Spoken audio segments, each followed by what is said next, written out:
Volunteer వ్యవస్థ ఉంది ఇక్కడ. పాపం వాళ్ళ జీవితాలతో ఎంత ఆడుకుంటున్నా అంటే జగన్మోహన్ రెడ్డి నాకు అర్థం కావడం లేదు. మొన్నటి వరకు ఏం చెప్పాడు వాలంటీర్స్ ని, వీళ్ళందరూ కూడా మా పార్టీ వాళ్ళు ఉన్నారన్నాడు.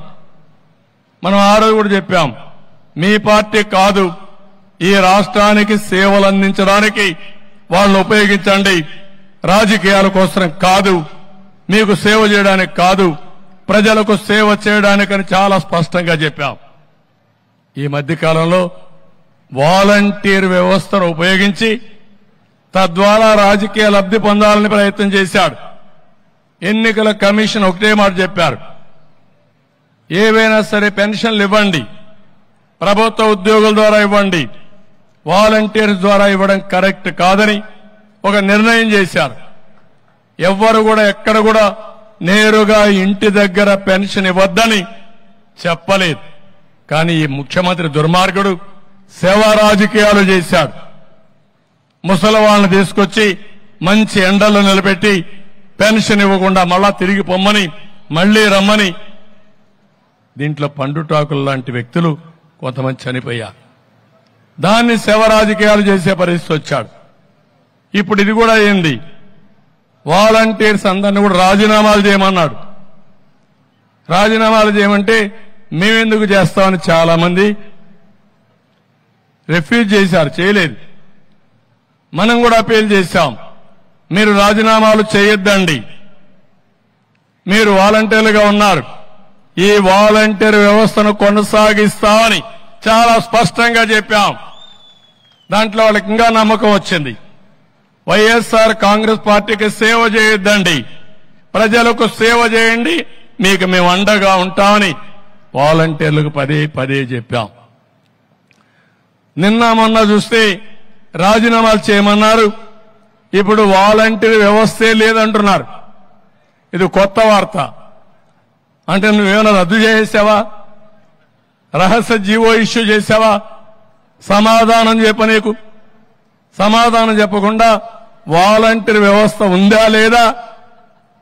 లేకపోతే ఇంకో మాట చెప్పాడు, రేపు ఈ మహానుభావుడు మళ్ళా ముఖ్యమంత్రి అయి మొదటి సంతకం వాలంటీర్ వ్యవస్థ పైన పెడతా అన్నాడు. అంటే ఆ వ్యవస్థ లేనట్టే కదా, ఇన్ని రోజులు అనుభవం పోయింది కదా వాళ్ళకు. అంటే ఏంటి ఈ స్టేట్మెంట్లు? మోసం చేస్తున్నావు, దగా చేస్తున్నావు, అవకాశవాద రాజకీయం చేస్తున్నాం. ఉదయం ఒక మాట, మధ్యాహ్నం ఒక మాట, రాత్రి ఒక మాట మాట్లాడే పరిస్థితికి వచ్చావు. ఇంకో పక్క రాజీనామా చేసి పార్టీకి పనిచేయమంటున్నాడు. రాజీనామా చేసి పార్టీకి పనిచేస్తే రాజీనామా చేయకుండా పార్టీకి పనిచేయమంటున్నారు. కేసులు పెడితే ఇందులో బాగా చదువుకున్న పిల్లలున్నారు, ఎంఏలు చేశారు, కొంతమంది ఎంటెక్లు బీటెక్లు చేశారు, చదువుకొని వచ్చారు. కనీసం ఇంట్లో ఉంటాం, తల్లి తండ్రిని చూసుకుంటాం, ఒక 5,000 రూపాయలు వస్తుంది, ఒక పని ఉంటుందని చెప్పి వస్తే వాళ్ళని ఇప్పుడు తప్పుడు పనులు చేపించి కేసులు పెట్టించి ఇంకా వాళ్ళ జీవితంలో ఎక్కడ ఉద్యోగం కూడా రాదు. ఈ ఉద్యోగం పోతుంది, కొత్త ఉద్యోగాలు వచ్చే అవకాశం లేదు ఏదైనా క్రిమినల్ కేసులుంటే. ఎంత స్వార్థపరుడో మీరు అర్థం చేసుకోవాలి వాలంటీర్స్. అందుకే తెలుగుదేశం అదే మరి ఎన్డీఏ మేమందరం 3 పార్టీల కూటమికి హామీ ఇస్తున్నాం, మీ ఉద్యోగాలు తీసేయం, వాలంటీర్ వ్యవస్థ కొనసాగిస్తామని మరొక్కసారి మీ అందరికీ హామీ ఇస్తున్నా. ఉగాది రోజున, పండుగ రోజున తీపి కబురు మీకు అందరికీ ఇస్తాం. 5,000 కాదు, మీకు రాబోయే రోజుల్లో 10,000 రూపాయలు పారితోషికం ఇచ్చే బాధ్యత మాది. అది బిగినింగ్. మీలో సమర్థత ఉంది, తెలివితేటలున్నాయి, ఇది ఎంట్రీ పాయింట్ మాత్రమే. ఇక్కడి నుంచి మీ ఇంట్లో మీరు కూర్చొని వర్క్ ఫ్రం హోమ్. ఇప్పుడు 10,000 రూపాయలంటే ఒక సంఖ్య, 10,000 నుంచి 50,000 లక్ష రూపాయలు సంపాదించుకునే శక్తి, తెలివితేటలు మీకుంది. మీకు అందరికీ కూడా అందుకే చెప్పాం, నిరుద్యోగ భృతి 3,000 ఇస్తారని, వర్క్ ఫ్రం హోమ్ తీసుకొస్తామని ఈ 2,66,000 మందిలో చదువుకున్న వాళ్ళుంటే వాళ్ళందరికీ స్కిల్ డెవలప్మెంట్ చేసి మీ క్యారియర్ బిల్డప్ చేసే బాధ్యత మాదని మరొక్కసారి వాలంటీర్స్ అందరికీ విజ్ఞప్తి చేస్తున్నా. ఇప్పుడు మీరు ఆలోచించుకోవాలి. తప్పుడు పనులు చేసి జైలుకు పోయి మీ జీవితాలను ఖరాబు చేసుకుంటారా? ప్రజలకు సేవ చేసి రాష్ట్రాన్ని అభివృద్ధి చేసి మీరు కూడా రాష్ట్ర ప్రగతిలో భాగస్వాములై మీ క్యారియర్ బిల్డప్ చేసుకుంటారా? ఈ రెండే మీ ముందుండే సమస్యలు. ముఖ్యమంత్రి చెప్పాడు మీ వ్యవస్థ లేదని, మళ్లీ వస్తే మళ్ళా సంతకం పెడతానాడు. వచ్చేది లేదు, సచ్చేది లేదు. నమ్మి మోసపోవద్దని వాలంటీర్స్ కి అందరికీ చెప్తున్నా. మిమ్మల్ని ఏమీ చేయలేరు. గవర్నమెంట్ లో ఉద్యోగం ఇస్తాం, మేము తీసేస్తామా? ఎందుకు తీసేయాలి? అవకాశం వచ్చింది, మాట్లాడితే నేనిచ్చానంటున్నాడు. నువ్వు ఇచ్చేదేంటి? నువ్వు ఇవ్వడం ఏంటి?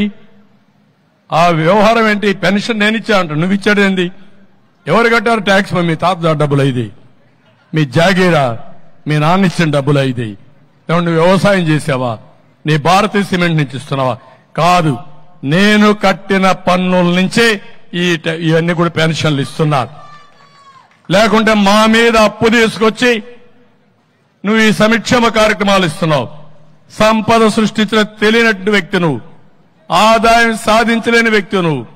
అలాంటి వ్యక్తి ఇవన్నీ చేస్తున్నావు. నేను అదే చెప్పా, నేను అప్పులు చేయడం కాదు, సంపద సృష్టిస్తా, ఆదాయం పెంచుతా, మీ నెత్తిన అప్పుల భారం లేకుండా సంక్షేమ కార్యక్రమాలు ఇచ్చే బాధ్యత మేము తీసుకుంటాం.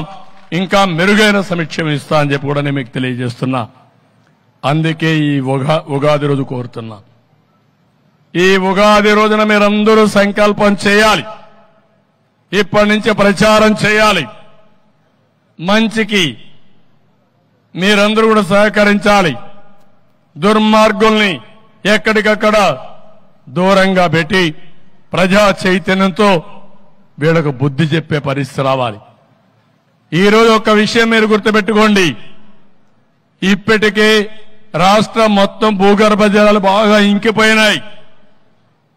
జలాశయాల్లో నీళ్లు లేవు, భూగర్భ జలాలు ఇంకిపోయినాయి. ఈరోజు కర్నూలు జిల్లాలో మీరు ఒక్కసారి చూస్తే వారానికి ఒక్కరోజు నీళ్లు వస్తాయి. పెళ్లిళ్లు చేయడం, శుభ కార్యక్రమాలు చేయడం మానేశారు. ఇంకో పక్క స్నానాలు చేయడం కూడా మానేశారు. అలాంటి ప్రమాదకరమైన పరిస్థితులు వచ్చాయి. కనీసం తాగునీళ్లు ఇవ్వలేని ముఖ్యమంత్రి 3 రాజధానులు పెడతాడంట, మంచి రోజులు వస్తాయంట. ఇప్పుడు ఆపరేషన్ లేకుండానే మోకాళ్లకు ప్లాస్మా ట్రీట్మెంట్. మీ ఆర్థోపెడిక్ సమస్యలన్నిటికీ రోబోటిక్ టెక్నాలజీ ద్వారా తక్కువ ఖర్చుతో శాశ్వత పరిష్కారం. Free consultation. ప్రతి ట్రీట్మెంట్ పై 20% డిస్కౌంట్. ఈ ఆఫర్ కొద్ది రోజులు మాత్రమే. త్వరపడండి. V9 hospitals 9281465842.